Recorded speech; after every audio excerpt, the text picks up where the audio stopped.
News first சக்தியின் பிரதான செய்திகளின் தலைப்புச் செய்திகள்.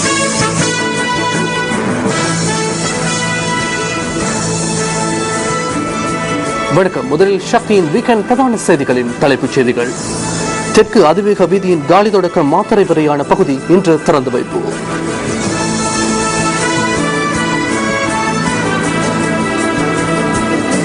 காணாமற் போன மலேசிய விமானத்தின் தொடர்பாடல் கட்டமைப்பு திட்டமிட்டு செயலிழக்க செய்யப்பட்டுள்ளதாக அந்நாட்டின் பிரதமர் தெரிவிப்பு.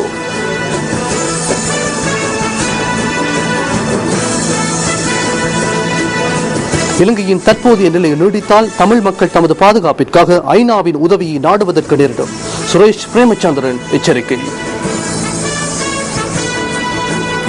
யாழ்ப்பாணத்தில் 2 பாடசாலை அணிகளுக்கு இடையிலான கிரிக்கெட் போட்டியின் போது ரசிகர்கள் மத்தியில் ஏற்பட்ட மோதலில் ஒருவர் பலி. தொடர்ந்து விரிவான செய்திகளுடன் கலையகத்தில் சந்திரிகா ஆறுமுகம். வணக்கம். இது நியூஸ் ஃபர்ஸ்டின் வீக்கெண்ட் 8 மணி பிரதான செய்தி. இனி உள்நாட்டு செய்திகள். அதிவேக வீதி வரலாற்றில் மற்றொரு மைல்கல்லான தெற்கு அதிவேக வீதியின் காலி முதல் மாத்தறை வரையான பகுதி இன்று ஜனாதிபதியினால் திறந்து வைக்கப்பட்டது.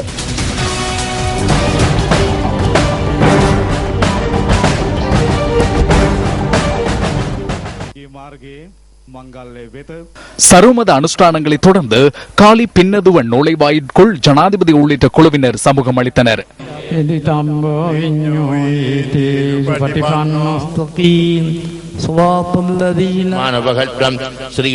இதன்போது அதிவேக வீதிக்குள் வருகை தந்த ஜனாதிபதி உள்ளிட்ட குழுவினர் கொக்மாதுவ மற்றும் கொடகம ஆகிய பகுதிகளிலிருந்து மக்களுடன் கலந்துரையாடியுள்ளனர். 30 கிலோமீட்டர் தூரத்தை கொண்டு அமைந்துள்ள இந்த அதிவேக வீதியில் 4 நுழைவாயில்கள் காணப்படுகின்றன. தெற்கு அதிவேக வீதியின் காலி முதல் மாத்தறை வரையான வீதியின் நிர்மாண பணிகளுக்காக 18.7 பில்லியன் ரூபாய் நிதி செலவிடப்பட்டுள்ளது. 4 கட்டங்களை கொண்டு அமைந்துள்ள இந்த வீதியில் மணிக்கு 100 கிலோமீட்டர் வேகத்தில் பயணிக்க முடியும். கொடகம நில்வளா நுழைவாயில்களில் உள்ள நினைவு பலகைகளையும் ஜனாதிபதி திறந்து வைத்தார். இலங்கையின் முதலாவது அதிவேக வீதியான தெற்கு அதிவேக வீதியில் 2ஆம் கட்ட பகுதி இன்று திறந்து வைக்கப்பட்டது. இதன்படி கொழும்பிலிருந்து மாத்தறைக்கு 126 கிலோமீட்டர் தூரம் கொண்டு அமைந்துள்ளது. இதற்கமைய கொழும்பிலிருந்து மாத்தறைக்கு 1 மணித்தியாலமும் 20 நிமிடங்களிலும் பயணிக்க முடியும். இலங்கை வீதி கட்டமைப்பின் ஆச்சரியம் என்ற பெயரில் மாத்தறை மாவட்ட பாடசாலை மாணவர்களுக்கு இடையில் நடத்தப்பட்ட சித்திர மற்றும் கட்டுரை போட்டிகளில் வெற்றியீட்டிய மாணவர்களுக்கான பரிசில்கள் நில்வளா நுழைவாயிலில் இடம்பெற்ற மக்கள் சந்திப்பின் போது வழங்கப்பட்டன.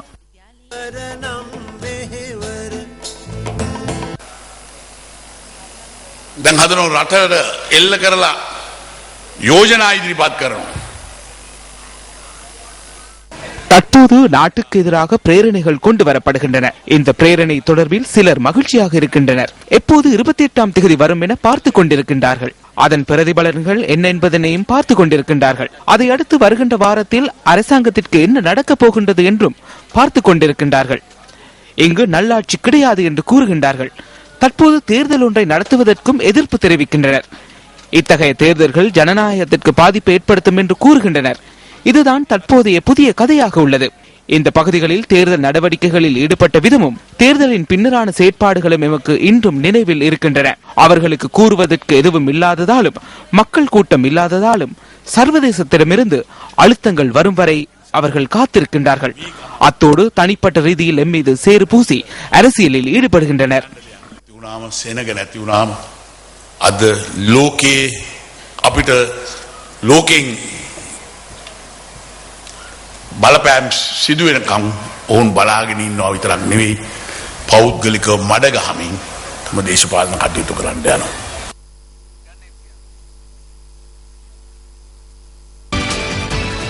காணாமற் போயுள்ள மலேசிய விமானம் 2 இடங்களில் திசை திருப்பப்பட்டமை தொடர்பில் தற்போது கவனம் செலுத்தப்பட்டுள்ளதாக மலேசிய பிரதமர் நஜிப் ரசாக் இன்றைய ஊடகவியலாளர் சந்திப்பில் குறிப்பிட்டுள்ளார். 239 பேருடன் பயணித்த இந்த விமானம் காணாமற் போய் இன்றுடன் 1 வாரம் கடந்துள்ள நிலையில் அதற்கு என்ன நேர்ந்துள்ளது என்பது தொடர்பில் இதுவரையும் உறுதியான தகவல்கள் கிடைக்கப்பெறவில்லை. கிருஷாந்தராஜ், இந்த மர்மம் தொடர்பில் இன்று உங்கள் வசம் உள்ள தகவல்கள் என்ன? ஆம் சந்திரிகா, மலேசிய விமானம் காணாமற் போய் 1 வாரம் கடந்துள்ளது. எனினும் இந்த விமானத்துக்கு என்ன நேர்ந்தது, விமானம் எங்கு சென்றது என்பது தொடர்பான உறுதியான தகவல்கள் எதுவும் இதுவரையில் கிடைக்கவில்லை என்றே கூற வேண்டும். இந்த சமுத்திர பகுதியில் அமெரிக்கா தனது தேடுதல் நடவடிக்கையினையும் ஆரம்பித்திருக்கின்றது. குறிப்பாக மேற்குலக நாடுகள் இந்த MH370 என்ற விமானம் தொடர்பில் தனது முழு கவனத்தையும் இந்த வேளையில் செலுத்தி இருக்கின்றது. மேற்குலக நாடுகள் மாத்திரமன்றி அனைத்து உலக நாடுகளின் கவனமும் இந்த விமானம் தொடர்பாகவே இந்த வேளையில் திரும்பி இருக்கின்றது. இந்த உலக உருண்டை ஊடாக நான் இது தொடர்பான தகவல்களை உங்களுக்கு தெளிவுபடுத்தலாம் என நினைக்கின்றேன். குறித்த விமானம் MH370 என்ற விமானம் மலேசியாவின் கோலாலம்பூர் நகரிலிருந்து தனது பயணத்தை ஆரம்பித்திருந்தது. இவ்வாறு இந்த இடத்திலிருந்து பயணத்தை ஆரம்பித்த அந்த விமானம் தனது பயணம் நிறைவுற வேண்டுமாயின் சீனாவின் பெய்ஜிங்கை, அதாவது இந்த இடத்திலிருந்து இந்த இடத்திற்கு விமானம் சென்றிருக்க வேண்டும். எனினும் அந்த விமானம் பயணித்து தனது பயணத்தை நிறைவு செய்யாமல் இந்த கடற்பரப்பில் வைத்து, அதாவது இந்த இடத்தில் உங்களுக்கு காணக்கூடியதாக இருக்கும் இந்த இடத்தில் வைத்து காணாமல் போயுள்ளதாக தெரிவிக்கப்படுகின்றது. இந்த இடத்தில் வைத்தே தனது தொடர்புகளை இழந்ததாகவும் குறிப்பிடப்படுகின்றது. இந்த விமானம் இந்த திசையினூடாக சென்றிருக்கலாம் என்ற கோணத்திலும் விசாரணைகள் ஆரம்பிக்கப்பட்டிருக்கின்றன. அதே விமானம் இந்த திசையினூடாக சென்றிருக்கலாம் என்ற கோணத்திலும் தற்போது விசாரணைகள் ஆரம்பிக்கப்பட்டிருக்கின்றன. இந்த விசாரணைகளை அமெரிக்காவும் இது தொடர்பான விசாரணைகளை மேற்கொண்டு வருகிறது. தேடுதல் நடவடிக்கைகளை அமெரிக்காவும் மேற்கொண்டு வருகின்றது. அதே போன்று இந்தியாவும் இந்த விமானம் தொடர்பான தகவல்களுக்காக காத்திருக்கின்றது. விமானம் தொடர்பான தகவல்களுக்காக விமானத்தை தேடி வருகின்றது என்று கூறலாம். இந்து சமுத்திரத்தின் பகுதியிலும் இந்த விமானம் சென்றிருக்கக்கூடும் என்ற கோணத்தில் இந்து சமுத்திரத்தினுடைய பகுதிகளும் தேடுதல் நடவடிக்கைகள் முன்னெடுக்கப்பட்டு வருவதாக சர்வதேச தகவல்கள் தெரிவிக்கின்றன. சர்வதேச தகவல்களின்படி இந்திய கடற்படை காணாமல் போயுள்ள விமானத்தை தேடுவதற்கு ஒத்துழைப்பு வழங்குவதாக தெரிவிக்கப்பட்டிருக்கின்றது. இந்தியாவின் சென்னை கடற்பரப்பில் இந்த விமானம் விழுந்திருக்கலாம் அல்லது அந்த சென்னை கடற்பரப்பின் இந்த தேடுதல் நடவடிக்கைகள் முன்னெடுக்கப்பட்டிருக்கின்றன. சென்னை கடற்பரப்பில் தேடுதல் நடவடிக்கைகளுக்காக 5 கப்பல்களும் 6 விமானங்களும் தேடுதல் நடவடிக்கைகளுக்காக ஈடுபடுத்தப்பட்டுள்ளதாகவும் இந்திய தகவல்கள் மூலமாக எங்களுக்கு அறியக்கூடியதாக இருக்கின்றது. இந்த விமானம் காணாமற் போய் சுமார் 1 வார காலம் கடந்துள்ள நிலையில் இதுவரை உறுதியான தகவல்கள் எதுவும் வெளிவராத நிலையில் மலேசியாவின் பிரதமர் நஜீப் ரசாக் இன்று ஊடகவியலாளர் சந்திப்பு ஒன்றை ஏற்பாடு செய்திருந்தார். இந்த ஊடகவியலாளர் சந்திப்பிலே அவர் முக்கியமான ஒரு விடயத்தினையும் குறிப்பிட்டிருந்தார் என்று கூறலாம். அதாவது விமானத்தில் இருந்த ஒருவரால் விமானத்தினுடைய தொடர்புகள் திட்டமிட்டு துண்டிக்கப்பட்டு விமானத்தின் கட்டமைப்பு முறைமை மாற்றப்பட்டு MH370 என்ற விமானம் பயண திசை மாற்றப்பட்டுள்ளதாக அவர் இந்த ஊடகவியலாளர்கள் சந்திப்பிலே குறிப்பிட்டிருந்தார். அதேபோன்று இந்த விமானம் காணாமற் போய், அதாவது விமானம் இந்த இடத்தில் தொடர்பினை இழந்ததிலிருந்து 7 மணித்தியாலங்கள் பயணித்துள்ளதாகவும் மலேசிய பிரதமர் தெரிவித்திருக்கின்றார். மலேசிய பிரதமர் இது தொடர்பான தெரிவித்த கருத்துக்களை அடுத்து நாம் கொண்டு வருகின்றோம். Based on new satellite communication, we can say with a high degree of certainty MH370 விமானம் மலேசியாவின் கிழக்கு கரையோரத்தை அடையும் முன்னர் விமானத்தின் தொலைத்தொடர்பாடல் மற்றும் தகவல் வெளியீடு முறைமை முடக்கப்பட்டுள்ளதாக கிடைக்கப்பெற்றுள்ள புதிய செய்தி தொடர்பாடல் மற்றும் ரேடார் தகவலை அடிப்படையாக கொண்டு நம்மால் கூற முடியும். விமானத்தில் பயணித்த ஒருவரின் திட்டமிட்ட செயற்பாடு இது. செய்தி தரவு வழங்கும் சேவை மூலமே புதிய தகவல்கள் கிடைத்துள்ளன. எனவே ரேடார் கருவி மூலம் கிடைக்கப்பெற்ற விமானம் MH370 என நம்மால் உறுதிப்படுத்த முடியும். We can confirm that the aircraft shown in the primary radar data was flight MH370.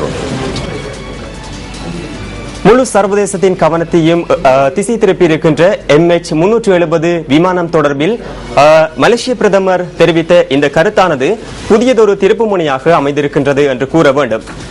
MH370 விமானம் காணாமற் போய் 1 வாரம் கடந்துள்ள நிலையிலும் கடந்துள்ள போதில் மலேசிய பிரதமர் இந்த கருத்தினை தெரிவித்திருக்கின்றார்.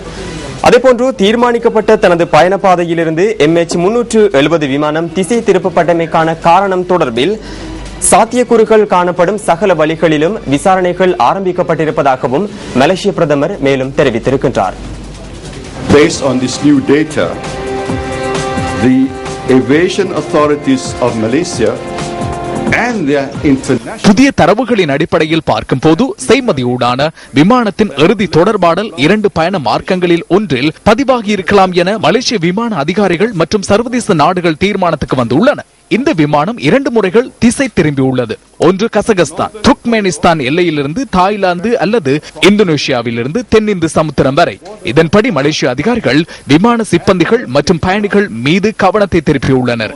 விமானம் கடத்தப்பட்டுள்ளதாக ஊடகங்களில் தகவல் வெளியாகும் நிலையில் நிர்ணயிக்கப்பட்ட தனது பயண பாதையில் MH370 விமானம் திசை திரும்புவதற்கான காரணத்தை கண்டறியும் பொருட்டு சாத்தியக்கூறுகள் காணப்படும் சில வழிகளிலும் நாம் விசாரணைகளை மேற்கொண்டு வருகின்றோம் என்பதனை தெளிவாக கூற விரும்புகின்றேன்.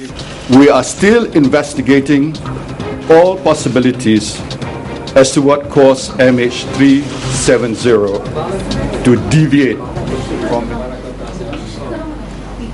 MH370 விமானம் தேடப்பட்டு வருகின்ற இந்த நிலையில் விமானத்தில் 239 பேர் பயணித்திருக்கின்றார்கள். அவர்களுடனான தொடர்புகள் எதுவும் உறவினர்களுக்கு கிடைக்கவில்லை. இந்த நிலையில் அந்த விமானத்தில் பயணித்த உறவினர்கள் அதேபோன்று சிப்பந்திகளின் உறவினர்களும் தமது உறவுகள் தொடர்பில் சாதகமான ஒரு முடிவு கிடைக்கும் என்ற எதிர்பார்ப்பில் தொடர்ந்தும் காத்திருக்கின்றார்கள். நம்பிக்கையுடன் காத்திருக்கின்ற இவ்வாறான சிலர் மலேசிய பிரதமர் கலந்து கொண்டிருந்த ஊடகவியலாளர் சந்திப்பின் போது தமது கருத்துக்களையும் தெரிவித்திருந்தனர். அந்த கருத்துக்கள் அடுத்து.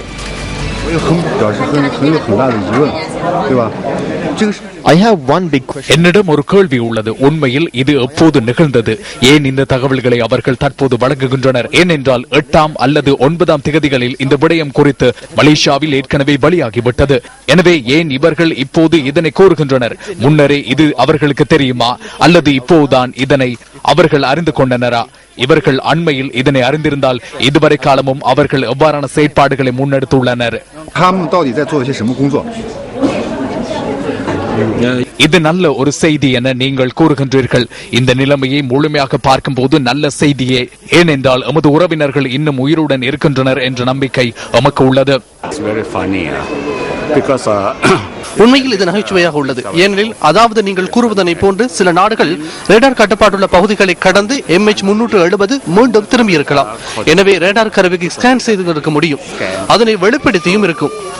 இந்த சந்தர்ப்பத்தில் எந்த ஒரு நாட்டின் மூலமோ வேறு ரேடாரின் ஊடாகவோ விமானம் இந்த பகுதியில் தான் திசை திரும்பியது என உறுதிப்படுத்திருக்கலாம் அல்லவா? புரிந்து கொள்ள முடியவில்லை. உண்மையில் நகைச்சுவையாகவே உள்ளது.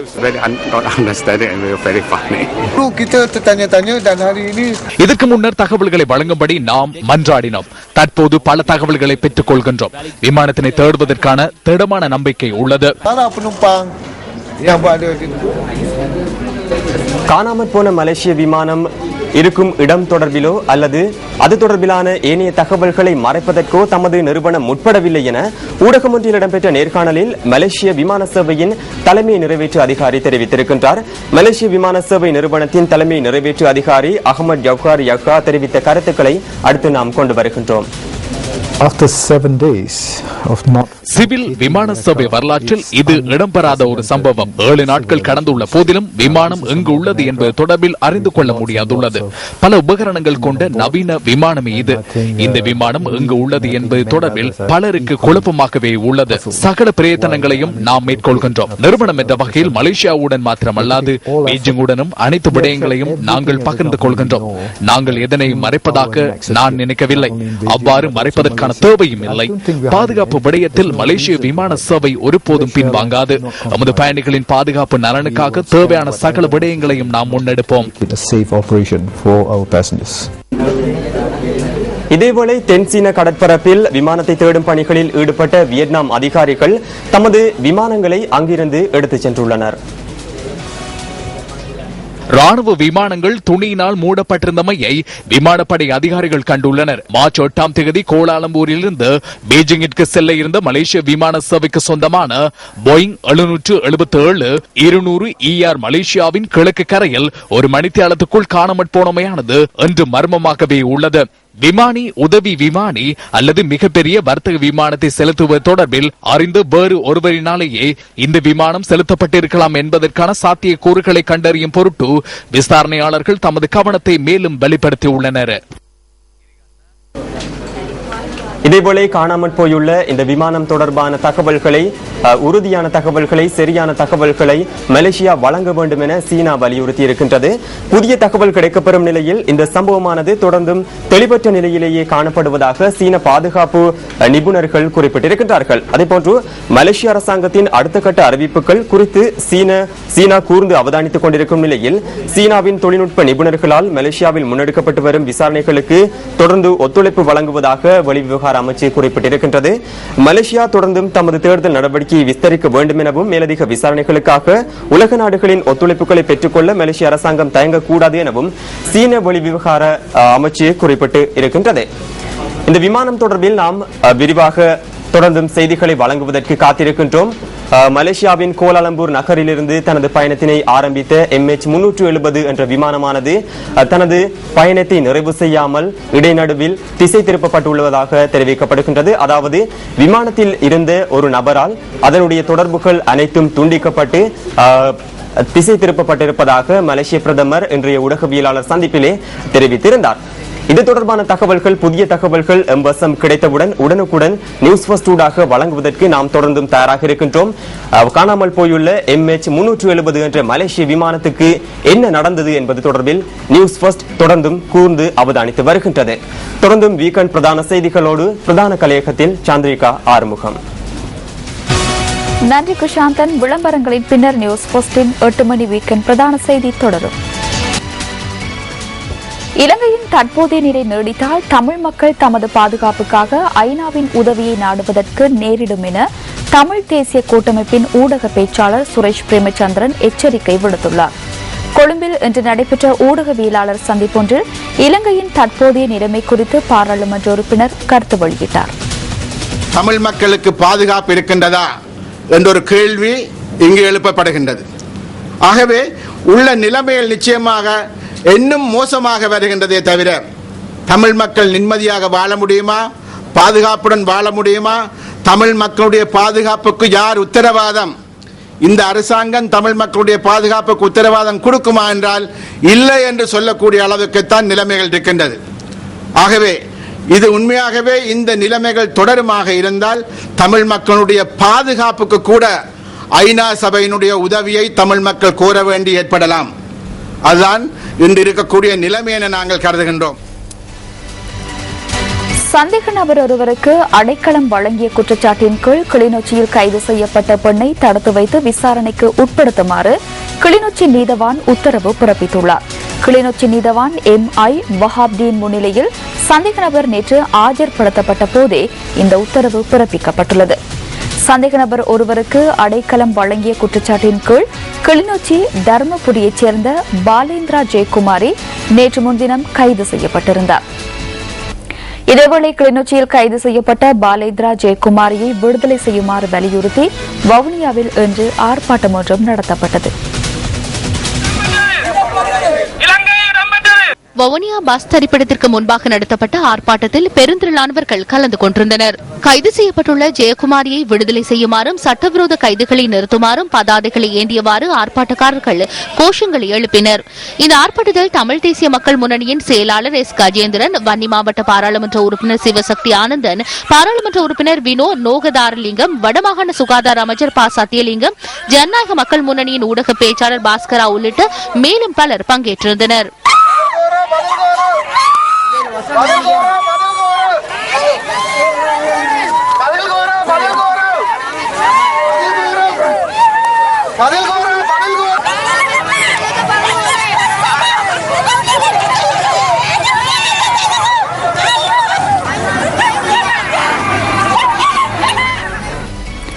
கிளிநொச்சியில் கைது செய்யப்பட்டுள்ள தாய் மற்றும் அவரது மகள் தொடர்பில் சிவில் கண்காணிப்பு குழு இன்று ஊடக சந்திப்பொன்றை நடத்தி கருத்து வெளியிட்டது.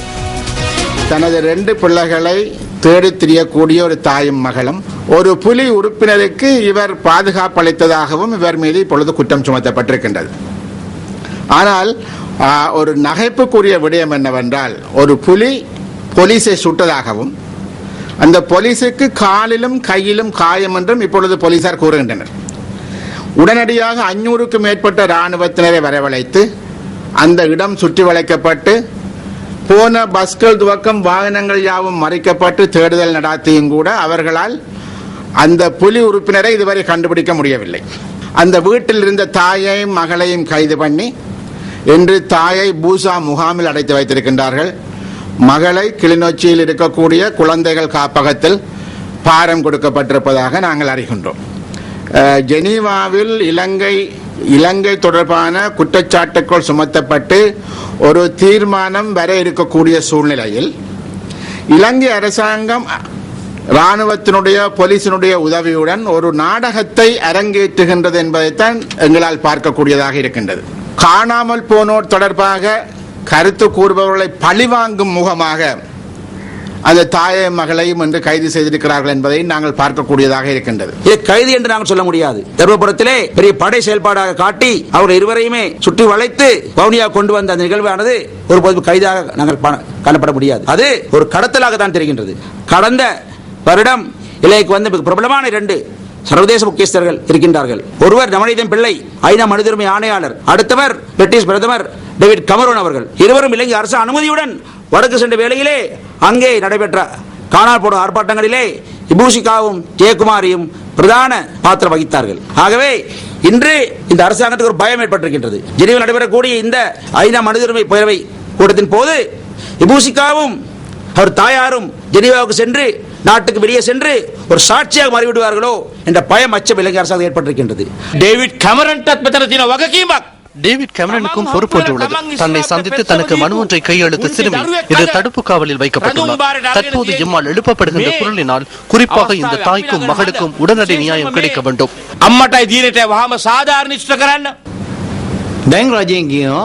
இந்த வீட்டில் இருந்த LTT சந்தேக நபரை துப்பாக்கி பிரயோகம் மேற்கொண்டதாக தற்போது அரசாங்கம் கருத்து தெரிவிக்கின்றது. அப்படி என்றால் இந்த தாயும் சிறுமியும் LTT சந்தேக நபருடனேயே அந்த வீட்டில் வாழ்ந்துள்ளனர். தற்போது வழக்கில் பயங்கரவாதம் இல்லை என கூறுகின்ற இந்த அரசாங்கத்திற்கும் 5 வருடங்களில் எவ்வாறு இந்த LTT சந்தேக நபர் திடீரென வந்துள்ளார்? இந்த சம்பவம் தொடர்பாக போலீஸ் ஊடக பேச்சாளர் சிரேஷ்ட போலீஸ் அத்தியட்சகர் அஜித் ரோகன கருத்து தெரிவித்தார். கிளிநொச்சி பிரதேசයේ ධර්මපුරම්මි පෙරේදා විශේෂ මෙහෙයුමක් සිදු කරනු ලැබුවා. கிளிநொச்சி தர்மபுரம் பகுதியில் விசேட சுற்றி வளைப்பு நடவடிக்கை ஒன்று முன்னெடுக்கப்பட்டது. பல்வேறு குற்றச்சாட்டுகளுடன் தொடர்புடைய சந்தேக நபர் ஒருவரை கைது செய்வதற்காகவே இந்த சுற்றி வளைப்பு முன்னெடுக்கப்பட்டது. இந்த சந்தர்ப்பத்தில் சந்தேக நபர் ஒருவர் போலீஸ் அதிகாரி ஒருவரின் மீது துப்பாக்கி பிரயோகம் செய்து தப்பிச் சென்றுள்ளார். இதன்போது போலீஸ் அதிகாரி காயமடைந்துள்ளார். குறித்த சந்தேக நபரை கைது செய்வதற்காகவே இந்த சுற்றிவளைப்பு நடவடிக்கை முன்னெடுக்கப்பட்டது. இந்த சுற்றிவளைப்பு நடவடிக்கையின் போதே குறித்த பெண்ணை போலீசார் கைது செய்தனர். போலீசாரால் தேடப்பட்டு வருகின்ற சந்தேக நபருக்கு அடைக்கலம் வழங்கியமை மற்றும் அவரை தங்க வைத்தமை ஆகிய குற்றச்சாட்டுகளின் கீழ் அவர் கைது செய்யப்பட்டார். இது குற்றவியல் சட்டத்தின் கீழான குற்றச்சாட்டாகும். இந்த பெண் நீதிமன்றத்தில் ஆஜர்படுத்தப்பட்டு விசாரணைகளுக்காக போலீசார் அவரை பொறுப்பேற்றுள்ளனர். அவர் மனித உரிமை செயற்பாட்டாளராக இருக்கலாம். அதற்கான தகவல்கள் எம்மிடம் கிடையாது. எவ்வாறாயினும் மனித உரிமை செயற்பாட்டாளர் என்ற ரீதியில் அவர் கைது செய்யப்படவில்லை. அதேபோன்று அவரது பொறுப்பில் சிறுமியொருவர் இருந்தார். அந்த சிறுமியை போலீசார் பொறுப்பேற்றனர். அந்த சிறுமி கைது செய்யப்படவில்லை. அந்த சிறுமியின் பாதுகாப்பை கருத்தில் கொண்டே சிறுமியை போலீசார் பொறுப்பேற்றனர்.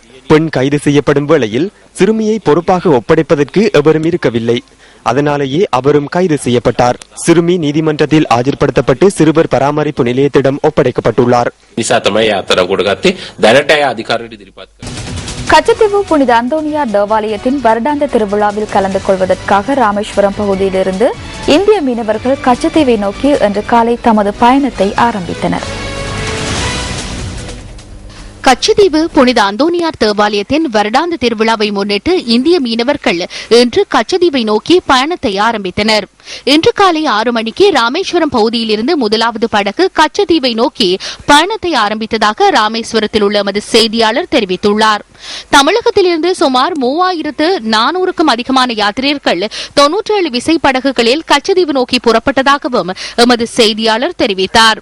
இந்திய பாதுகாப்பு பிரிவு, கடலோர பாதுகாப்பு பிரிவு, குடிவரவு மற்றும் குடியகழ்வு அதிகாரிகள் மற்றும் சுங்க அதிகாரிகளும் ராமேஸ்வரம் பகுதியில் கடமைகளில் ஈடுபடுத்தப்பட்டிருந்ததாக தெரிவிக்கப்படுகிறது.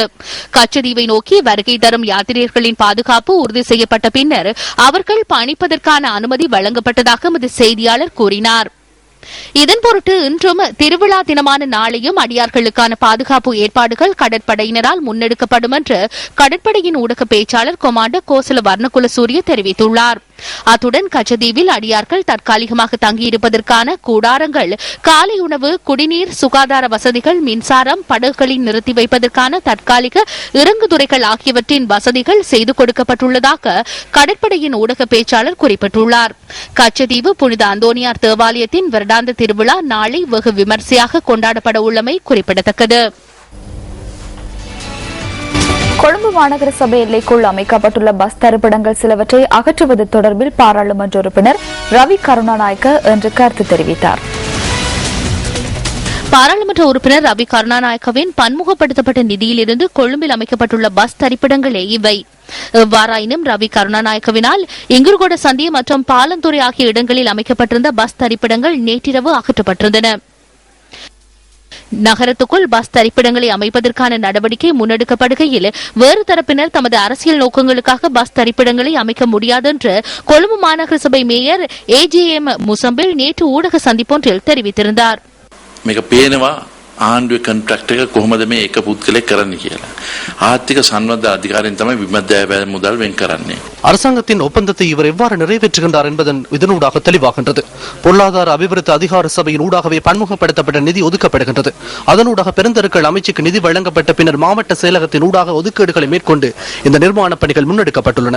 என்னால் இதனை மேற்கொள்ள முடியாது. பன்முகப்படுத்தப்பட்ட நிதியினை அரசு அனுமதியின்றியும் எந்தவித அனுமதியும் இன்றியும் செயற்பாடுகளை முன்னெடுக்க முடியாது. உலக வங்கியின் அனுசரணையுடன் பல பஸ் தரிப்பிடங்கள் அமைக்கப்படுகின்றன. இவற்றுள் சில ராணுவ தரப்பாலும் மேலும் சில பொதுவாகவும் அமைக்கப்படுகின்றன. இவற்றுக்கு மாநகர சபை அனுமதி வழங்கியுள்ளதா? கொழும்பு மாநகர சபையில் ஐக்கிய தேசிய கட்சி பாதுகாத்து வந்த விகார மகாதேவி பூங்காவினை இப்போது பெற்றுக் கொண்டுள்ளனர். அதேபோன்று குதிரை பந்தய திடலும் அவர்கள் வசம். எமது கட்டுப்பாட்டின் கீழ் உள்ள பொது மலசலக்கூட கட்டமைப்புகளும் நகர அபிவிருத்தி அதிகார சபை தன்வசமாக்கியுள்ளது. அதேபோன்று கொழும்பு மாநகர சபைக்குள் உள்ள பல காணிகள் பெற்றுக் கொள்ளப்பட்டுள்ளன. இது தொடர்பில் ஒரு வார்த்தை கூட பேசுவதில்லை. இவர் அரசாங்கத்திற்காக செயற்படுகின்றவர். இவர் அரசாங்கத்தின் தேவையை தற்போது நிறைவேற்றுகின்றார். මේ නොම්බර එකේ පන්දම්කාරයෙක් වශයෙන් ආණ්ඩුවට ඔක්සිජන් දෙන ක්‍රියාවක් තමයි මේ කළා තියෙන්නේ. நாட்டில் இலைமறை காயாக உள்ள குத்துச்சண்டை வீரர்களை தேசிய மற்றும் சர்வதேச தரத்துக்கு கொண்டு செல்லும் சூப்பர் ஃபைட்டர் ரியாலிட்டி நிகழ்ச்சியின் 9வது கட்டம் இன்று கிளிநொச்சியில் ஆரம்பமானது. சூப்பர் ஃபைட்டர் MAS ஹோல்டிங் நிறுவனத்துடன் இணைந்து நியூஸ் ஃபெஸ்ட் மற்றும் MTV MBC ஊடக வலையமைப்பு இதனை ஏற்பாடு செய்துள்ளது. யாழ்ப்பாணம், கிளிநொச்சி மற்றும் முல்லைத்தீவு ஆகிய மாவட்டங்களில் திறமையான குத்துச்சண்டை வீரர்களை தெரிவு செய்வதற்காக சூப்பர் ஃபைட்டர் நிகழ்ச்சியில் சுமார் 650 பேர் வரை கலந்து கொண்டிருந்தனர். இந்த நிகழ்ச்சி தொடரில் அதிகூடிய அளவிலான பங்கேற்றல் இதுவென்பது குறிப்பிடத்தக்கது. வடக்கு வீரர்களுக்கு புதிய அனுபவத்தை பெற்றுக் கொடுப்பதற்காக நடத்தப்படுகின்ற சூப்பர் ஃபைட்டர் நிகழ்ச்சியில் பயிற்சி முகாம் இன்று நடைபெற்றது. 4 பிரிவுகளில் நடத்தப்படுகின்ற தெரிவு போட்டிகளுக்கான அடிப்படை பயிற்சிகள் இதன் போது வழங்கப்பட்டன.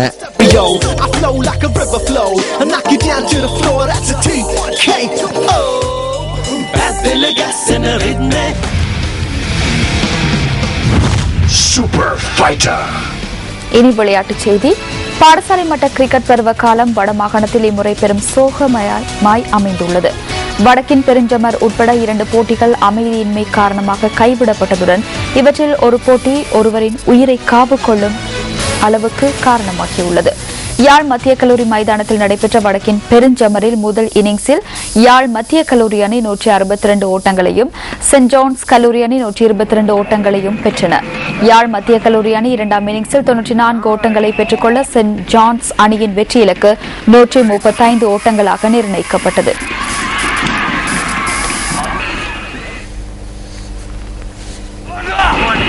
இது எமது கேமராவில் பதிவான காட்சி.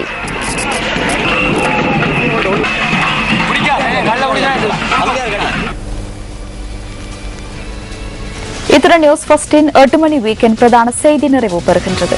வணக்கம். Hotline 0114-896-896 www.newsfirst.lk. Feedback at newsfirst.lk.